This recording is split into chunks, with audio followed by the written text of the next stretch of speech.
This next tip is all about maximizing classroom time with your students. I don't necessarily prescribe to the teaching from bell to bell, but when I really think about it, my kids are pretty much engaged in something academic from bell to bell. I really tried to maximize those minutes that I have with them because we don't get very much time with them, considering all of the standards and expectations of things that they're supposed to master before they leave our classroom. Um, with one exception, you can't control the learning that's happening when they're not in the classroom, like when they leave the classroom to go to the restroom or to the nurse, or if they have to go to the office.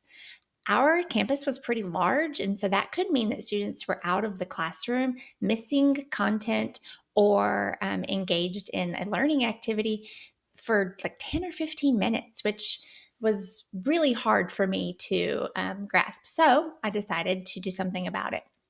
While students are out of the classroom, I made my hall passes something that has math content on it. And in the beginning of the school year, when I go through my classroom procedures and we do all the procedures and I teach and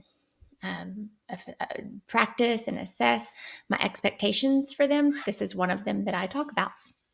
And so basically, I just make hall passes and it just has content on them.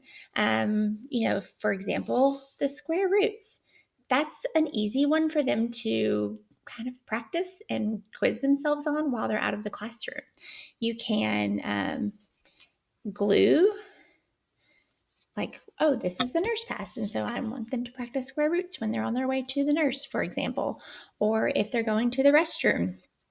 Let's talk about the classifying triangles based on their side lengths. I've got some hall passes that deal with like midpoint formula, just as a reminder, like it's just the average of the X's and the average of the Y's. And here it is if you just want to like refresh your brain. And same with the quadratic formula. These are just some examples of things that I have that I use. Here's the distance formula.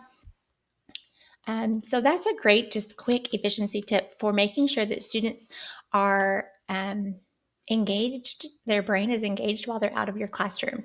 And these templates will be in your free download in this video, linked after this video. So be sure to grab those.